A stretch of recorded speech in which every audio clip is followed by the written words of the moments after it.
full connection ambayo imewaliza na kuwashangaza watu wengi sana ulimwenguni, tena ikiwa ni kipindi ambacho yani hakuna ambaye kategemea kuweza kuona baadhi ya zile video ambazo zimeweza kuvuja. Na kama ulifanikiwa kuona basi video, naweza nikasema kabisa kwamba na imani kabisa utakuwa umesikitishwa, aidha uwe ni Mkristo ama uwe ni Muislamu. Lakini video zile, tena kipindi ambacho nafikiri Wakristo kwa baadhi yao wapo kwenye mfungo wa Kwaresma, lakini pia na Waislamu pia wapo kwenye mfungo wa mwezi mtukufu wa Ramadhani, ni video ambazo zinawaonyesha Waarabu ambao kiuhalisia wameitia doa dunia na kuitia doa pia Saudi Arabia, baada ya kuona kabisa kwamba hizi video ambavyo tayari zimeshavuja, tena baada ya kukerekwa sana moja kati ya mamufti hapa ulimwenguni, Mufti Menki, ambaye pia ameshangazwa kuona zile video, tena kipindi cha mwezi wa Ramadhani. Inaumiza, inashangaza, lakini pia inatia aibu sana. Dunia inakoelekea kwa sasa, yani tunaweza kusema kabisa kwamba hii ni too much,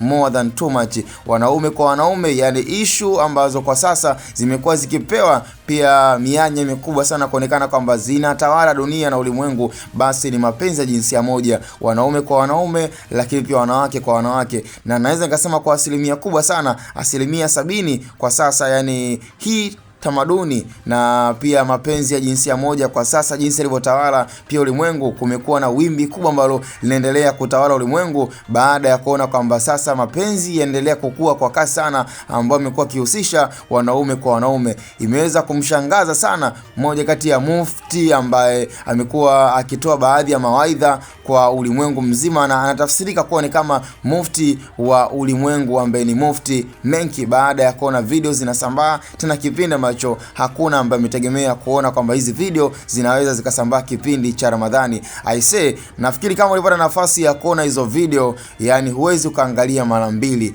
Yani Waarabu, yani hata ile imani, naweza kusema kabisa kwamba hata ile chembe ya imani wameshindwa kuwa nayo. Yani why na kwa nini iweze kuwa ni kipindi ambacho tumeweza kukaribia kipindi cha mwezi wa Ramadhani na kipindi cha Kwaresma? Yani unajiuliza maswali mengi sana, lakini mwisho wa siku huwezi ukapata majibu, kwa sababu tayari ndo zimeshavuja na imesha kuwa kawaida kwa sasa kuweza kuona Waarabu kwa Waarabu wa kiume wakiwa wanafanya mapenzi ya jinsia moja. Na sio tu kwa Waarabu, tunaona wazungu, tunaona pia wa Afrika. Yani imekuwa ni jambo ambalo na janga ambalo binafsi kwa sasa ni janga la mataifa mbalimbali, sio tu Tanzania, sio tu bara la Afrika, lakini ulimwengu mzima kwa sasa umetiwa doa na hii issue ambayo imekuwa ikiendelea kuwa ni kama sehemu ya mipango ya watu fulani, yani watu kujihusisha na mapenzi ya jinsia moja. Sasa cha msingi tukutane kwenye upande wa comment, ila astaghfirullah, I say inna lillahi wa inna ilaihi rajiun.